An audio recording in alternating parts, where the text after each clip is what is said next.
right. So, hey, Alex, how are you? This is an exciting day. We're starting a new podcast specifically focused on personal injury. We got an unbelievable young man here who's presenting itself since a long, long time ago. It's Dr. Alex Jimenez. Welcome, Dr. Alex Jimenez. We're going to be speaking today about personal injury cases. Tell us, how have you been for the last 5 years? Last 5 years. Been doing good. Kind of graduated in national, so now I'm getting my stuff done here in El Paso, Texas. Getting the ball rolling with certain things, such as getting established with the fire department, with police officers, has been one of the biggest things too. Really making sure that we get El Paso strong taken care of. Really making sure that they know what their benefits are to get taken care of. You know, the people that beat people up got to get beat up every so often, right? To get them moving and just maintenance care, really.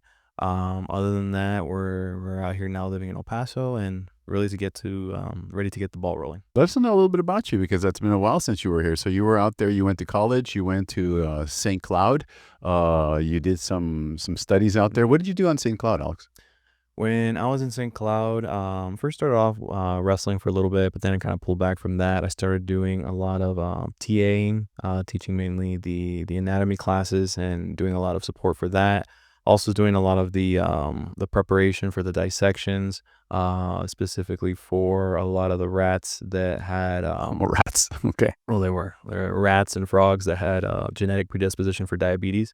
So one of the doctors that I worked with, Dr. Shekovich, he was doing all the research for diabetic medications for what, the precursor, the postcursor for what may have been, now that I think about it, the semaglutide or stuff like that. She was working for the Mayo Clinic. So she was the one doing a lot of research on that type of stuff, those type of medications for diabetics. So now it might have been the compound that she was researching, but it was very tight knit and very quiet at the time. Well, I mean, this was what, 5, 6 years ago? All right. Yeah. Yeah. About Semaglutide's very, it's type about that. 2 diabetes and it's Yeah, very new. that's what she was studying, how certain medications affect not only the pancreas, but also, the kidneys. So we do a lot of dissections, prepare them then, and I did a lot of the histological slides to prepare that for her research and for her evidence, and that's kind of what I was doing out there in St. Cloud. Were you doing a lot of just the chemistry stuff and dealing with the biophysiology things? Not so much then. We're still taking biochemistry and taking organic chemistry 1, 2, and then biochem 2. Took a lot of chemistry out there, but um, main thing that we were doing out there was, just getting my classes, getting a lot of experience, figuring out what it was I wanted to do, and then I landed on chiropractic, and then we applied. Um, a lot of the biochemistry was really heavy out there. I wasn't the best in the room with the biochemistry, but I figured it out, got it taken care of, and really, really was something that I turned to enjoy. Amazing. You know what? From the last time you were here, you were actually a student and you were in wrestling. So it's been about 5 years since you've done your little sabbatical and actually came back to the sciences. And you went to school at National University of Health Sciences. You specialize in chiropractic. You're a chiropractor now. You're part of our community, and man, we're all welcoming you back. So it's an amazing time. Today, what we're going to be talking about specifically is we're going to be discussing ligamentous injuries. Ligamentous injuries are a huge part of what we do in our particular practice. We deal with a lot of people, whether it's slips, falls, injuries, different sorts of accidents of some sorts. And we'll get into that. But what we're going to be focusing on is specifically the ligamentous components. If we evaluate our particular findings, we're a uniquely placed chiropractic facility here in El Paso, Texas, that focuses on getting people better in some sort of rehabilitative way. Now, most of the injuries we have are not life-threatening, but they are quite traumatic. We have broken bones. We help people through ligamentous injuries, dislocations, and kind of issues that are really, really complex and are usually more complex than a typical office because of the research that we do, the therapies we do, and the full scope of what we practice. We're nurse practitioners, we're chiropractors, we work with integrated medical providers and collaborative physicians, specifically focusing on the wide gamut of joint pathologies.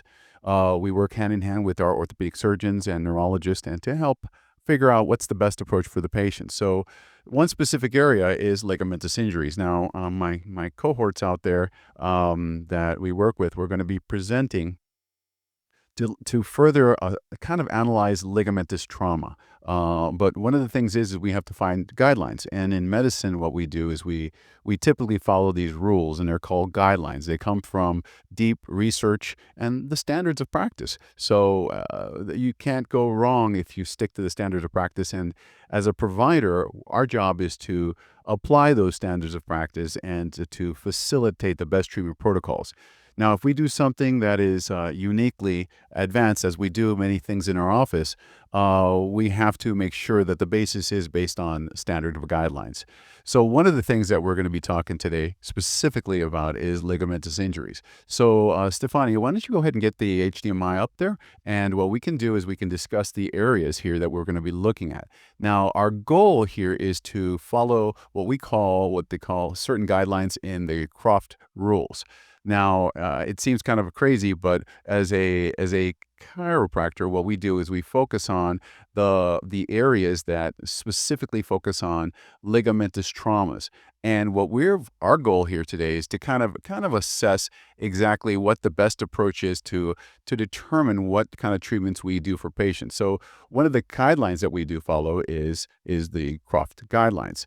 Now, this helps us understand and stage ligamentous injuries. Now, when we look at ligamentous issues, our focus is to analyze exactly what happens in a personal injury case. Now, in most cases, what we're looking at, we see traumas, specifically of the neck and of the low back, or we're in today's particular podcast, we're going to be discussing the spinal issues. Now, when we're dealing with those particular issues, we want to be able to assess and discern exactly what type of ligamentous injury is there. So it's very hard to understand what a ligamentous injury is on static pictures such as x-rays. However, what we do is very complex. We use a C-arm, we use diagnostic procedures that help us kind of catch the motion of the neck throughout its ranges of motions. Now, what we do is we evaluate these, we plot them, and we can actually see the ligamentous trauma that we can see. Now, if you look at ligamentous instability on an x-ray, you can actually see the types of trauma that somebody has had in a long period of time. Now, this is a person that has a relatively normal neck here. When you see it, it's got a nice curve, and the way God designed us is that everything, and there are curves throughout the body, and the reason that God uses curves is to dissipate energy, right? So if all of a sudden, it's kind of like when you're skiing with straight legs, it hurts the knees, but when you do it with bent, you can dissipate energy. In this situation here on the right-hand side, you can actually see the ligamentous changes that have happened and also discal injuries. However, this is a static picture. It really doesn't help us. Now, in the past, what we have done, we've used things like what they call flexion extension views, where we have an extension view, a flexion view, and a lateral view, and then we can discern it that way. But today we have the technology where we can actually see the motions of these particular areas through the motions of the procedures and the protocols that we're using. Now, these are called vertebral management assessments or vertebral motion assessment dynamics. So as we actually analyze this, we can actually see reports where we can actually determine measurements in between these vertebrae. Now, a lot of times you don't even see these on an x-ray. Now, a good chiropractor can feel those issues, but it's very hard to demonstrate this in a kind of for somebody else, a third party.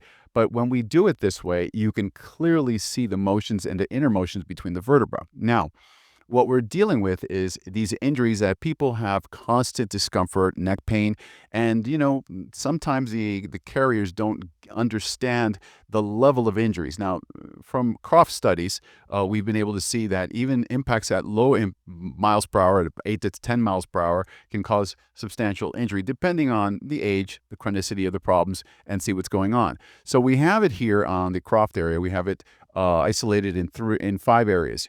But one of the things that we have a difficult time is understanding the difference between a grade 1 and a grade 5. So what we're going to be discussing here specifically is ligamentous injuries. Now, I know that, Dr. Alex, as you've been working on patients, and I know today we've seen like quite a few patients that have had severe injuries, and it's very difficult to discern these things. But in a way, when you stage these injuries, Alex, Dr. Alex, what how do you go about evaluating ligamentous injuries from an exam point of view? Just from an exam point of view, from a soft tissue, you working on them and you doing the orthopedic test. How do you determine ligamentous injuries? There's a couple different ones that we can do. You have, the compression test or the traction test. You can have a couple where you have the flexion extension ranges of views. You can also see when they initially come in, they're really, really, really stiff. They're really in that acute stage or that primary stage of stage one, that inflammation. Um, when they're getting hit from the side, the front, or even the back side, essentially what we did was I did a calculation, of a person in a 4,000 pound vehicle or 4,500 pound vehicle, which is about the size of a mid-range SUV, is coming into contact with another vehicle, let's say T-boning at 30 miles an hour. That's equivalent of, I think it's 11,000 newtons or 500 to 1,000 pounds, which is, what's the real world analogy of that? Well, the real world analogy is that the low back would be hit by a 250-pound linebacker that plays for the NFL running at Correct. full speed. The other one is, let's say if they were hit on the side, it's the equivalent of taking a sledgehammer at a full swing to the neck. So Okay. you can kind of see what the equivalent of the force being translated over. And when you put those real world numbers, I don't know very few grandmas that can be hit by a 255-pound linebacker and not be in pain, right? Or just general individuals that are hit by that. So when they first come in, we see them, they're in a lot of acute pain. They're in that stage one, that inflammatory stage, or that 0 to 72 hour mark. So when we're evaluating, I want to see range of motion, how much pressure can they take, can they move on their own, do they need active or passive range of motion, is there any swelling or edema in the area, have they been to the hospital, have they had any CTs, have they had any Wait. x-rays? So being someone that goes to a hospital in that situation, um, what does that mean to you? Because in terms of the complexity of the injury, what Mhm. does that mean to you? Well, it means that it was a necessary thing, especially the EMS, the first responders really, really can gauge an injury depending on the severity of the crash. Now these days we see a lot of cars that are crumpled, but we see that they dissipated energy. And depending, the first questions that I'll usually ask is, did your airbags go off? If the airbags went off, I know it was a very severe crash. Specifically, those airbags are designed to dissipate a large amount of energy. The other one is, did you maintain consciousness? Did you have your seatbelt? Was there immediately any bruising in the chest, lower body? Did you hit your head on anything? Did you hit the steering wheel? What was going on in that motion? We had a patient today that she tried to take on the impact of the individual that was next to her, and she really tried to guard the seat for her daughter that was in the car, for her sister that was in the car, right? Mm. And she twisted herself and she ended up throwing her low back out because she was grabbing with her left hand across from the steering wheel and her right hand with the steering wheel to kind of hold herself in place there. And really, she's had a lot of low back pain. So it depends on what was going on for each care. So coming back to the answer to your question, um, when they go to the hospital, sometimes people go, sometimes people don't. Most of the time, they don't feel anything in the initial portion of it. Adrenaline's a hell of a drug, right? What's the whole point of adrenaline? Is you get bit by the damn tiger and you can get away Mm. and you live. You have vasoconstriction of the extremities and vasodilation of the organs, the primary areas, right?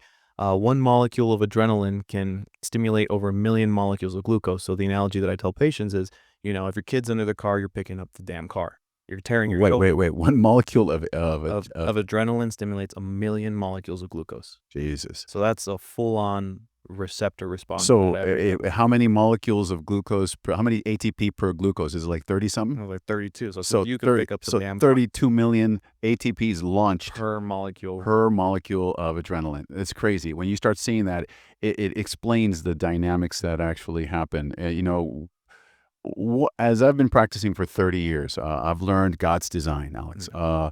And what has happened is that the whole design of the body is to preserve itself. So um, we've been able to witness accidents where people are extremely injured, but somehow, some way, they conjure up consciousness and they walk miles, or sometimes get out of cars when they're stuck in cars when they shouldn't be able to get out, and they actually get out and help other people before they even realize that they've got broken arms.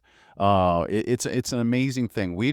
We've over the last couple of years, we've seen very, very complex issues, and we need to learn how to begin to tell the public exactly what kind of dynamic treatments are available to them. So the first thing is understanding that acute injuries, though they may not seem bad initially, many people choose not to go to the emergency room. Okay, and what happens is when they don't choose to go to the emergency room, a lot of people, or maybe the carriers, or even certain individuals, may not think that there's a severe injury.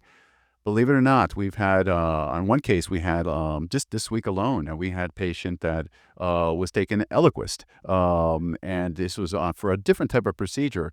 And my goodness, there were no bruises on that day. However, the next day, there were ecchymotic or bruises that were just massive through the chest, massive through the back, and we need to know how to mitigate and triage a patient in those situations. We immediately did the appropriate type of treatments and also got the collaborative physicians involved in this particular case because it's mindful of that. We need to understand that. Now, in the long run, we have to kind of assess ligamentous injuries. Now, in the beginning, there's a lot of what we call splinting. The muscles guard themselves. They protect themselves. What we notice in these protective mechanisms is that the body's designed to do what it's got to do to get to the next level, as Dr. Alex mentioned. So ligamentous injuries sometimes take about a couple of weeks. I'll give you an example. When someone's got an ACL injury or snaps an ACL, the doctor's got a very short window to fix that ACL. I mean, within hours. If he can't do it, he's got to wait weeks for the inflammation to go down, right? Because inflammation really, it gets involved in the imaging procedures and also in the healing process. So many times you'll have someone with an ACL injury that is worked on maybe for 3, 4 months later, waiting for the inflammation to go down, and we can actually see the ACL in a much better way. Same thing goes in terms of the ligamentous areas. Now, ligaments have plastic properties. Okay, it's kind of like a comb. When you bend a comb, it goes back to normal. But if you bend a comb a little too far, right? If you bend it too far, it stays deformed because it's been overstretched. These ligaments that go beyond 60% of their stretch limit, whether it's an ankle or a ligamentous structure in the spine, becomes permanently plastically deformed. And that is what we actually see when the neck starts moving back and forth. So what our goal here to do is to assess what goes on. So our imaging procedures are very much focused on delineating any small changes in these ligamentous traumas. Now, our equipment that we have is specifically focused on that. And my goal here is to allow people to understand that within our facilities, we have to figure out what's going on. We are the best advocate for the patients. Whether it's Dr. Alex, myself, or the doctors that work with us, we have a team that is very much capable of presenting this knowledge to the people. And who do we have to present it to? We have to people, and sometimes it's jury members, because once we present to the jury what's going on, they understand, because many people have no idea. However, as I've practiced for many, many years, when we have 12 people in a room, I'd be very hard pressed to find the fact that most people don't know what it is to be involved in a motor vehicle accident. Most people that have lived at least maybe 10 years driving, they've been involved in some sort of motor vehicle accident that leaves them clearly understanding that what was a small impact or relatively a large impact leaves them with chronic issues. Now, specifically about ligamentous injuries and bone pathology, Dr. Alex, tell me a little bit about what your experience is in terms of seeing someone with a ligamentous injury as how it evolves in a osteological problem later on for them. Well, a lot of times the main thing that we look in, or as we see in radiology, is that the ligaments and the tendons and the muscles rely on to give structure for those joints. And if there is no proper positioning or stabilization, what they call in radiology is poor bony apposition. Hmm. And with that, it tends to cause a lot of reliancy on the ligaments and tendons, a lot of osteoblasts to build bone, otherwise known as arthritic changes. So those arthritic changes do happen over time, which can cause a long-term effects and can be debilitating for some patients, especially with the pain that causes with those with OA. Osteoarthritis. Can you tell me a little bit about exactly the physics behind the osteoblastic as well as the osteoclastic dynamics when it comes to the body's ability to form arthritic spurs or kind of osteophytes. With those spurs and those osteophytes, the body's trying to guard itself to make sure that it can somewhat stabilize itself in space, whether it's attaching itself to a ligament, whether it's attaching itself to other bone. It's really trying to stabilize. Bone is really, really smart. We forget that it's a connective tissue that is alive and it will respond to stimulus. For an example, as ladies age, they tend to have a little bit of osteopenic changes, but they can preserve their bone mass by stabilizing it or giving themselves vitamin D, but they also have to strength train as well. So by having the strength training on top of the stimulation of the bone and absorption through vitamin D, you can maintain the area. That's similar to what the bone tries to do, is to stabilize itself with other structures in order to prevent either further ligamentous injury or tendinous injury to the muscles that are supporting those structures. Okay, excellent, excellent. So, it's fair to say that what people don't see is the long-term effects. The long-term effects specifically about osteoarthritis. Now, it's very clear to me. You hurt a foot, and you cause a ligamentous injury, and it becomes unstable, or the joints in those areas become decalibrated, you're going to form arthritis in the foot. Same thing goes with the neck. So, in terms of both of these situations, are the ultimate results are going to be radicular pain. Okay, it's going to be bone pathology. And when I mean by radicular pain, it affects the nerves. These nerves cause discomfort that radiate up or down, depending on which nerve root. What we do is we assess, and we actually do nerve conduction studies to determine where those nerve roots have been injured at. So we actually, our goal is to isolate and determine exactly where the problem is.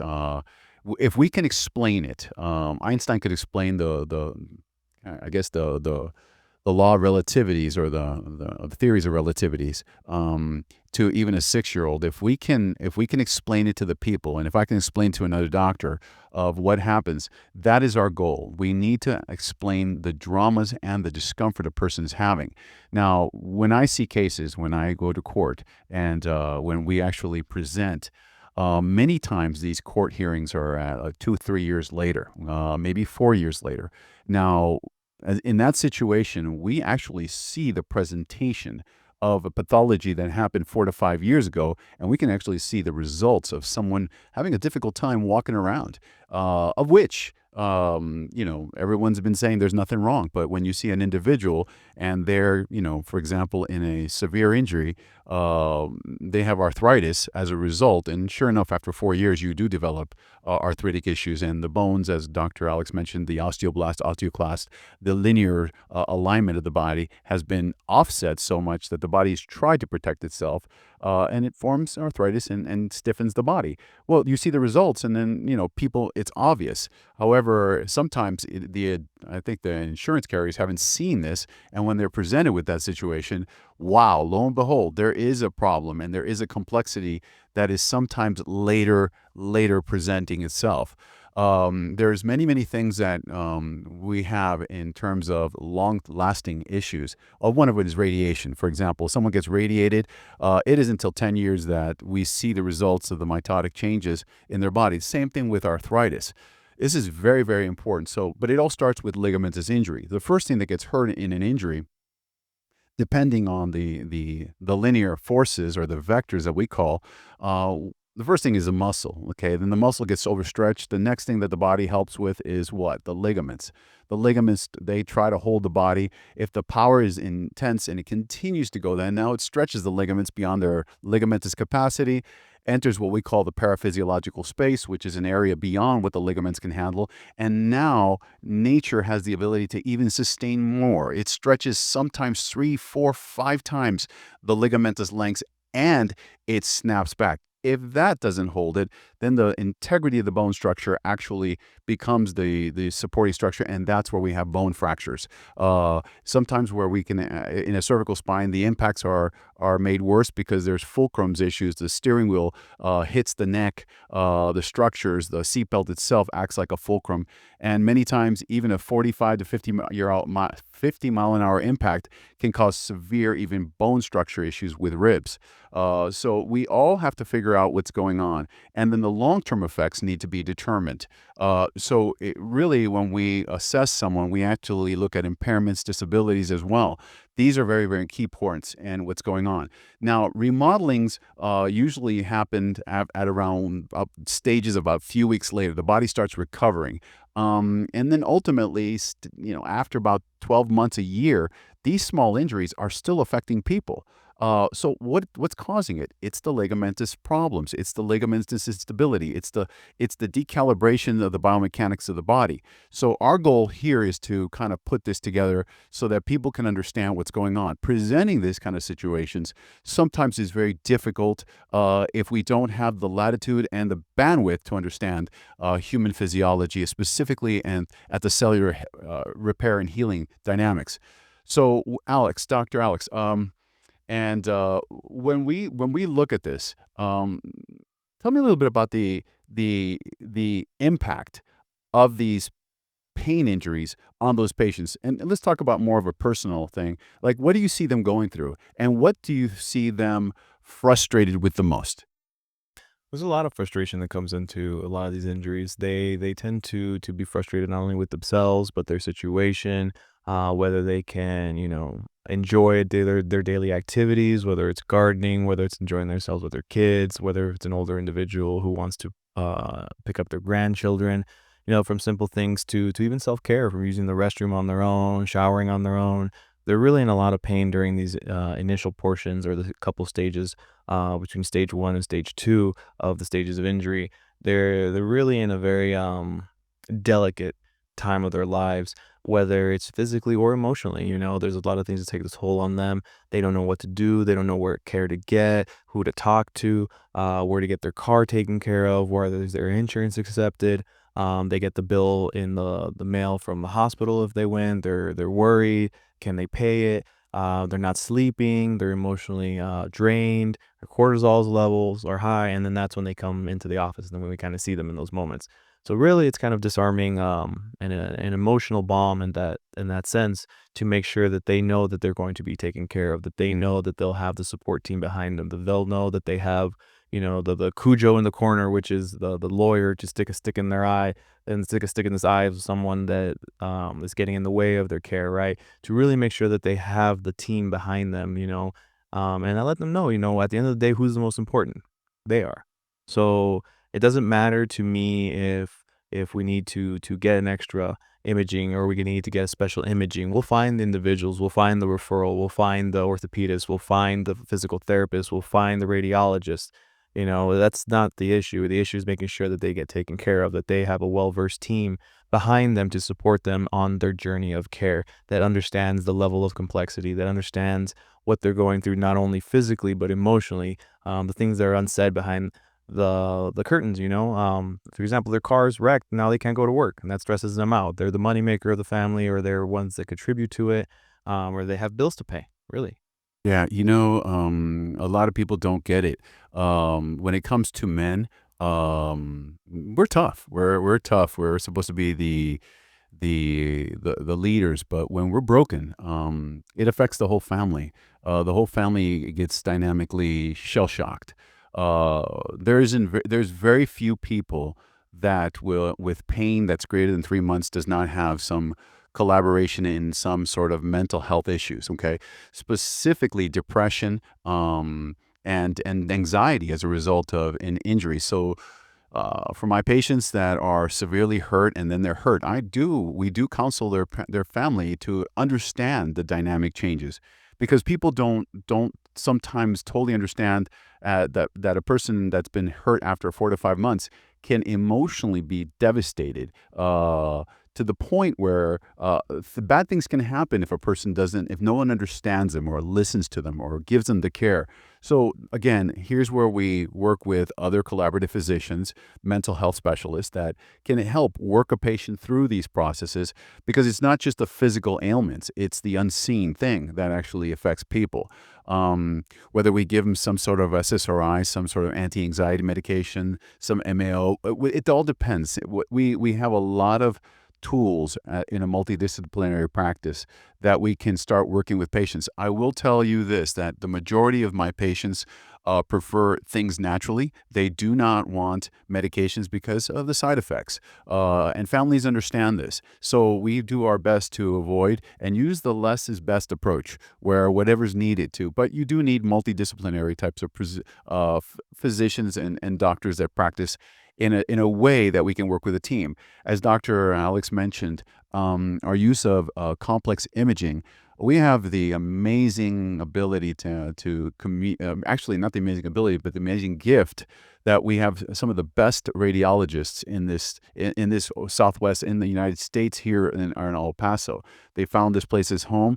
The cool thing is our relationship with these radiologists, their sports, their injuries, they understand ligamentous injuries, and once we call them and they sit down and we analyze each little vertebra and those areas, we find a lot, and we understand, and they understand what we're looking for, and we're looking for those particular areas. So it's not just the treating physicians, it's the diagnostic, it's the mental health, it's the dietary changes. Dr. Alex mentioned something about the cortisol changes.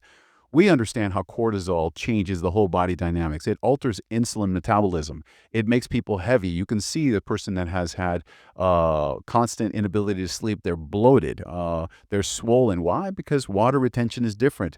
Body, we end up becoming pre-diabetic. There's a whole lot of issues and a lot of studies that we're going to be delving into how injuries, how chronic pain leads to chronic cortisol production. So our goal is to not only bring out that the fact that these motor vehicle accidents or these soft tissue injury accidents create some sort of direct trauma, but secondary issues that sometimes are not understood. And how do we formulate that? Well, that's not our job, but it's our job to present it to the individuals that need to understand it. They can quantify the value to those things. So as our goal today is to present an area and a dynamics where you're going to have a team. We're going to be discussing issues really deeply. I mean, down to the science. We're going to use evidence-based protocols, evidence-based knowledge to present these ideologies, so these presentations, so that we can teach the people what's going on, and we can act as a dynamic presenter to the people of what's actually happened down here, and hold ourselves as not only specialists but also people that understand the wide gamuts of those issues. When it comes to things like physics, I mean, I'm not a physicist, but I do know that Dr. Alex spent you did a lot of calculus back in the day, remember? Yeah, that's a lot of math. A lot of math. And what we've learned is that it comes down to force is equal to mass times acceleration. If the force is fast, if the mass is bigger, the acceleration is dynamically great. It's not the same thing getting hit by a fly that's micrograms than an elephant at 5 miles an hour. One's going to smush you, okay? So if something happens in terms of being hit by a truck, even a low impact truck, the massive amount of load, you multiply the mass times the force, and you got massive acceleration. That acceleration pops off the head or the joints because most of the times, the car never hits a human body, but the things inside the car hit you, okay? Your seatbelt, your doorknob, your steering wheel, your stick shifts, all these kind of dynamics. So we're going to be presenting these concepts, and we're going to be discussing the importance of treatments and the protocols that we have. Now, the cool thing about our dynamics here is that we do medications. We do treatment with certain protocols based on the need. So whether it's an anti-inflammatory, a low-grade steroid, some sort of anti-inflammatory protocols that are established with our type of practice, we actually see exactly what's going on. Not only that, but the extreme complexity of soft tissue issues. Now, as a side note, many times having a bone fracture, it may be better than a soft tissue injury because those actually heal because there's a lot of blood to the bone structure area. And we'll discuss those areas in the stages of healing and later shows. But what we want to discuss exactly is that it all depends on the individual. It all depends on the dynamics, and the treatment protocols are very, very much tailored to the individual.